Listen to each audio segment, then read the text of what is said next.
Hello, this is Penny Lee. I'm the program manager of the AKC GoodDog Helpline, and I welcome you today to our webinar on Dog Training 101 Barking Issues. So today we'll be covering a number of topics to help you manage barking if barking has become an issue for you and your dog. We'll talk about the different types of barkers, what might be causing it, and positive steps you can take to reduce barking. So the first thing we want to talk about is just that, dogs bark.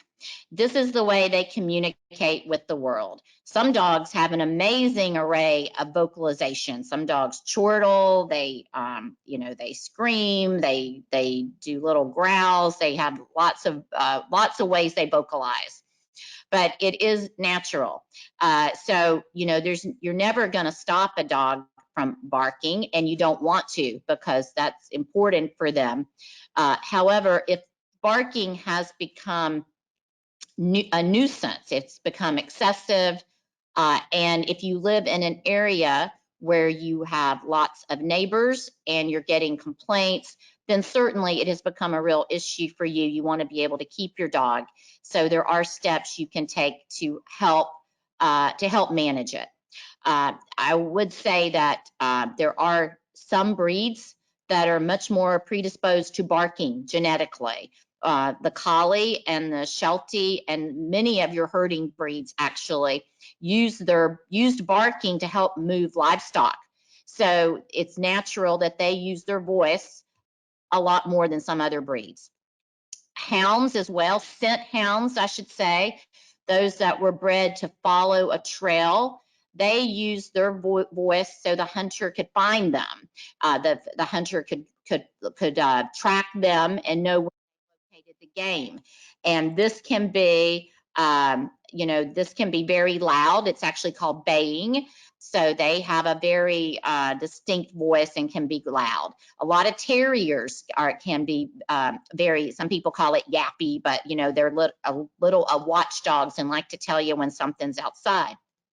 There are other breeds that are much quieter. Many of your sight hounds, like the Whippet and the Greyhound, for instance, they tend to be quiet, not vocalize as much. So if you do live in an area, if you don't like barking and you live in an area where it can be an issue and you're looking for another dog, you can do your research and choose a breed that's not as genetically wired to bark more than some other dogs. So barking management, identifying your barker. So you really cannot work on a barking issue if you don't know why your dog is barking. It is very important to identify that, because removing the trigger, what is the trigger that's making my dog bark, is what will reduce the vocalization. We recommend that you keep a journal for a while. Write down when your dog barks, where is your dog when they're barking, and who or what is the situation, what appears to be the trigger, because it will really help you when you go back and look at a week of that, a week's journal entry, to identify, maybe a pattern that will help you with dealing with this. It'll also help if you choose to enlist the help of a dog trainer. If the dog trainer can look at the journal, they may identify a pattern that will help them coach you in reducing the barking. So we want to go through the 4 of the major types of barkers. There certainly can be more than this, but I wanted the 4 major types of barkers and some positive steps you can take to maybe help them. One of the classics is the bored lonely barker, and this can be difficult to deal with because often this happens when you are not home. The bored lonely barker is often a dog whose owner works all day. The kids are at school and they're alone. And barking is a self-rewarding behavior. Dogs enjoy barking, and sometimes it becomes their job. or they may be barking out of stress. If your dog has separation anxiety, sometimes barking is part of what happens as a result of that anxiety. So if you are getting complaints from your neighbors that your dog is barking while you're gone, there are several things you can do that might help. One is leave a TV or radio on, or some sort of sound. That can often help dogs. They feel like they're not alone. They hear people talking, they hear music. It can be soothing to dogs.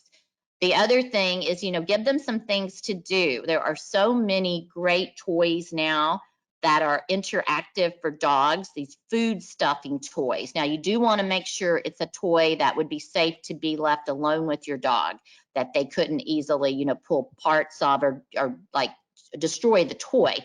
But there are many really sturdy toys, and you can stuff different treats in them, and the dog has to figure out how to get the treats out. This keeps the dog occupied. They're busy doing that. There's also bones, like really safe, sterile bones that are stuffed with edible substances, or you can stuff, as well as Kongs. Kong makes great interactive toys for dogs. My favorite's just the classic Kong, which looks like kind of looks like a hollowed out beehive. And you can stuff all sorts of things in there. I like squeeze cheese. Kong makes a number of substances that you can just buy. They make their own squeeze substance, and also some hard cookies that you can stuff into the Kongs. You can use peanut butter, as long as it is not sugar-free peanut butter, as long as it's regular peanut butter. You can even take your dog's kibble, soak it till it's a mush, and then stuff it in the Kong. And I recommend then freezing them, because if you freeze them, they last longer, and the dog really works for a long time to get that substance out.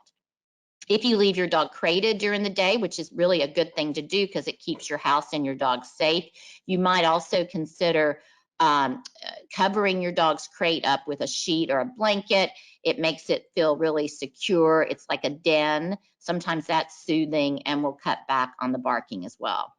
If you really have a hardcore case and these things aren't working, you should, maybe consider getting a dog walker to come in and walk your dog, or a neighbor. Enlist the help of a neighbor that you could pay that would come in and maybe walk your dog once a day, check on them, or even sending your dog to doggy daycare. Even a couple of times a week can be a great release for the dog and help them, not bark when they are home alone. Doggy daycares can be great. You should research to find one that groups dogs according to their size and play style. But that can be a great solution if you have to be away from home a lot, and your dog is barking or doing any other type of destructive behavior or nuisance behavior. So another barker type is the alarm barker, and that little Yorkie in the picture certainly looks like a classic example. He's a terrier. He's at the window. You can tell he's getting ready to burst into barking at any second because he's seen something that he doesn't like in his yard. So there are defensive alarm barkers and offensive, but really you would treat them very much the same. Defensive is like, I am barking because I really want you to get away from me. These dogs are off my property. Some of these dogs are even barking out of fear. Their ears might be back, their tail tucked. They don't like what's coming towards them or is in their yard. And offensive can be very confident dogs that are like, well, I hope you do come up into my yard because I would like to show you how I will keep you out of my yard. But the result is still the same. They are barking at a stimulus. It can be someone walking down the sidewalk, a bicycle, someone walking a dog. It can be the mailman. Alarm barkers often also are getting rewarded for the very act of barking, because whatever they're barking at usually leaves. The mailman is an example, or your Amazon delivery man. They come to the door, the dog goes crazy barking, and guess what? The person leaves something, they turn around and they leave, and they turn around and they leave, and the dog feels like that's because they were barking at them. They have done their job and they're being rewarded because they're retreating. So first of all, I I think this really goes for all types of barkers, but alarm barkers tend to get yelled at a lot by their owners. And yelling really does not work with treating barking. And you probably already know that, even though it probably makes you feel better when you do it. But sometimes you startle them, you're just loud and suddenly you startle them and they stop, but they really don't stop for very long. Pretty soon they're barking again. And a lot of times dogs think you're just barking with them because you're yelling, they're yelling, and they're like, this is great. You know, mom or dad, they're upset too, and they're barking at this thing. So a better way to deal with alarm barking, and the easiest way, is management. Take the trigger away. So if your dog has access to a front room with windows and they're window watchers, take that away. Close the blinds, draw the drapes, or even create a barricade so they can't go in those rooms, at least in the key part of the days when there's a lot of activity outside. Put up a baby gate, put up an X pen, have them in a different part of the house, especially when there's lots of activity outside. You could also crate them, put them in a crate in another room if the activity is really great and you need to get them away from the windows. Dogs in fenced-in yards often become alarm barkers.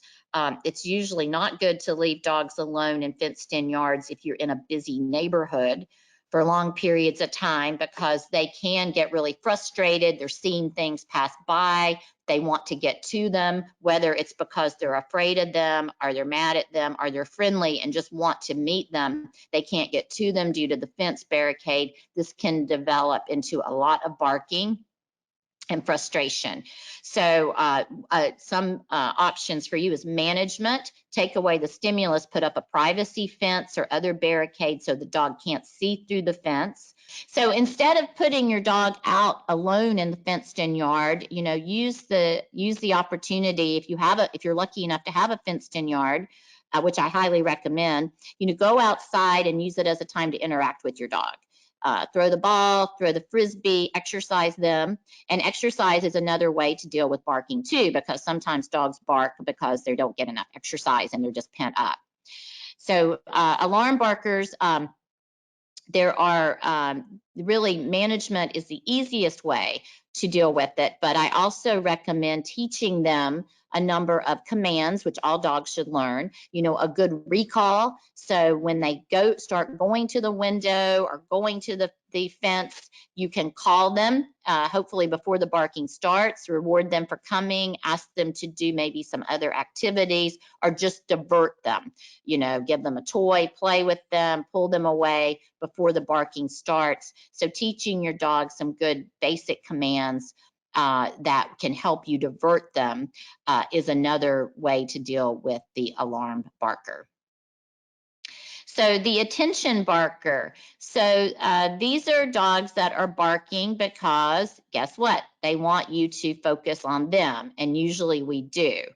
Attention barkers usually have become so because we have given into their barking, or we've done some bad things as people, not only because we love them, not intentionally. We've done some bad things, like when we're eating a snack, we're sitting in the living room eating a snack, we also throw the dog some of our food, some of our snacks. Every time the dog goes to the door and barks to go outside, we get up and we let them outside. Or the dog wants to be sitting on your lap and you only want them to sit on your lap every once in a while. So when you don't let them sit on your lap, they bark. So attention barking is a way to get what they want, and it has worked. So oftentimes when dogs bark, we do give them what they want because we want them to stop barking, which only leads to more attention barking.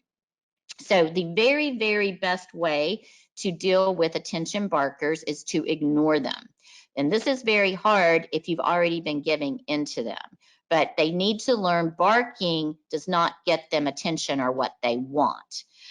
Being quiet or maybe doing another behavior like a sit or a down, a trick, a touch, anything like that gets them what they want. And usually if you're doing another behavior like sit or down, they are not barking also. There are exceptions to that. But so, if your dog barks to go outside and it's getting to be a nuisance, teach them another behavior, like teach them to ring a bell, maybe put a bell near your door. There's lots of great articles online on how to teach your dog to ring a bell. Teach them another behavior. If your dog is barking at you to get a treat, then, for one thing, don't give them the treat because that's just rewarding them for barking. But you might teach them another behavior like go to place. Go to place or go to mat is teaching a dog to go to their bed and lie down, and then they get a treat. Again, you can learn how to do this. There's many articles online how to teach this.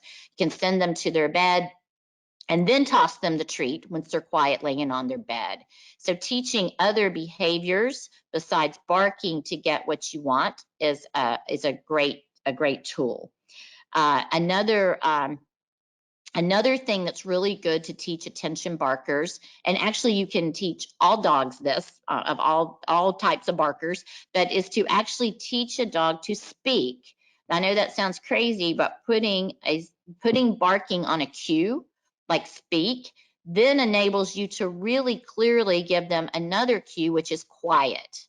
So it's like having an on and off switch for your barking. When you teach quiet, a great way to do it is when the dog is barking, say something real quietly in a different tone of voice and hold your finger up to your lips, like quiet, quiet. And oftentimes the dog will stop barking because they're not quite sure what you're doing or why you're holding your hand up.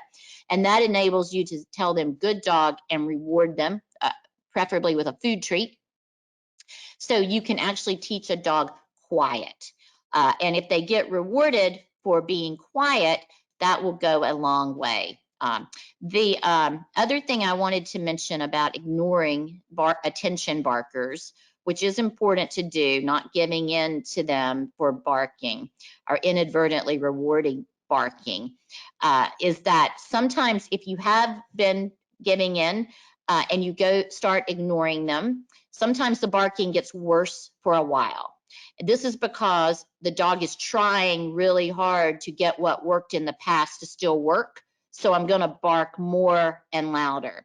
But this is normal and it will extinguish. If you're consistent and you don't give in and you ignore them, the barking will reduce. But it may just be escalate for a short period of time once you start these new techniques. So another thing about attention barkers is also dogs when they're in their crate. They will often bark because they want to get out of their crate. This is another place where it's important not to give in and let them out for barking, unless you truly feel it is a bathroom emergency, and you can probably tell the difference in the bark. There's usually a more urgent barking. Very important to stick to your guns, teach alternate behaviors, and use ignoring, and don't give in when they're demanding something. Get them to work for it. So this barker type is the enthusiastic barker, and I love that picture. That little terrier looks exactly like he is an enthusiastic barker. And again, this gets kind of hard to deal with because these dogs are just happy. They are usually high drive, energetic, happy dogs, and when they are excited and happy, they bark. So you certainly don't want to diminish them being happy and enthusiastic, but you do want to teach them when the barking is excessive. This is much like people. When people get happy, they're at a party, they're excited, they tend to talk loud, laugh louder. We get louder, and dogs are much the same way. So enthusiastic barkers can greatly benefit from exercise. Our motto is a tired dog is a well-behaved dog. So as I mentioned earlier, a lot of times barking is the result of a dog not getting enough exercise. They're high energy, their energy isn't expended, so it comes out in other ways, and one of those is barking. So make sure all dogs are getting enough exercise according, the appropriate exercise for their size and age. But certainly I like to be able to give my dog a chance to run every day. Walking them is great, but the chance to run in a safe, fenced-in area is really valuable. Dogs really, even if you can't do it every day, try to find an outlet where your dog can run off leash in a safe environment, because it really does go a long way for them to expend that energy. Enthusiastic barkers also is a great candidate to be switched to toys, because you can't bark when you have a toy in your mouth. So oftentimes just trying to channel that energy they're putting into barking, into playing with a toy, can really reduce it. Like you're excited, here, chase the ball, bring me the ball. And usually that'll stop the barking because they're so concentrating on retrieving. Tugging, I love to tug with dogs. It's a great activity. Go get a big toy, tug with them. This also has the result of expending energy as well as keeping something in their mouth so they're not barking. Again, this is another good candidate to teach speak and quiet. And also, enthusiastic barkers often are great candidates for dog sports. There's so many cool things you can do with your dog now: agility, fast cat, rally, obedience, scent work. So enthusiastic barkers often need a job. They've made barking, so they can channel all that happy enthusiasm into a job that keeps them occupied and not thinking about barking because they're concentrating on the job at hand. So I wanted to talk for a moment about bark collars, and there's other devices also on the market that are designed to reduce barking. I would just say that I think your first goal should always be to deal with barking through positive training methods first, as opposed to using a device. If you do feel like you're in a the dog, you're in a situation where you're getting a lot of complaints, and you feel like you could be in danger of having to not keep your dog anymore because of the complaints about the barking is so bad, the one collar I would recommend is the Centronella collar, which just all it does is releases a whiff of the scent of Centronella when your dog barks, which is a scent that a smell most dogs don't like. So it's very humane. I would be very cautious in ever using anything that uses an electrical shock. Sometimes they use high-pitched noises that we can't hear that are supposed to be distress, a little, the dogs don't like it, so they stop barking. And there's other devices on the market, but my recommendation would be very cautious about that, because when you go into something that involves physical discomfort or pain, you can cause other issues with your dog and your relationship with your dog. And health check. This is very important. If you had a dog that was not really much of a barker and they've suddenly started barking uncharacteristically, it could be a physical problem. Sometimes dogs that are in pain bark. Sometimes dogs that are having some sort of anxiety issue bark. That are losing their hearing, some will bark because they really can't hear themselves. Sometimes they're confused, they're frustrated. So I always recommend, taking your dog to the veterinarian, tell them what's going on, and getting a thorough physical exam to make sure it's not something physical. And oftentimes, if it's something physical, then maybe, there's a medical solution for them. So please always, when you have a dog's behavior changes suddenly, including barking uncharacteristically, it is very good to rule out anything that could be health related. So thank you for joining us today. I certainly hope that I have given you some tips on controlling nuisance barking and at least identifying why your dog might be barking. Again, I want to stress that, barking is natural. It's dogs talk. So you should definitely allow for some barking But if it has become a nuisance barking, then there's a reason, and in finding the reason and employing positive steps to reduce it is a very good thing for you and for your neighborhood. So I did also want to tell you about 2 services that can help you with barking issues. They can also help you with all your training questions. First, the GoodDog Helpline. That is the AKC program that is bringing you the webinar today. This is like a doggy training hotline. When you enroll, you're issued a toll-free number, which you can call 7 days a week to talk to professional dog trainers. They will get all the information, they will get the background, and they will offer you advice that's individualized to your situation. There's no limits on calls or questions to the helpline, and all our trainers use positive reinforcement methods. And another great way to get help, also brought to you by the GoodDog Helpline team, are our video chats. So if you would prefer to do a one-on-one video chat in which the trainer could see your dog, you might even be able to show us what the situation is you're calling about, then we do offer 20 minutes of one-on-one video consultation just for $25. There's it's available through the AKC shop. There's the link which you can access this, and you can sign up. It's only available on certain days, certain hours, but you can certainly sign up for more than one if you feel like you need more than 20 minutes. So again, thank you very much for joining us today, and we wish you much luck on your training journey with your dog.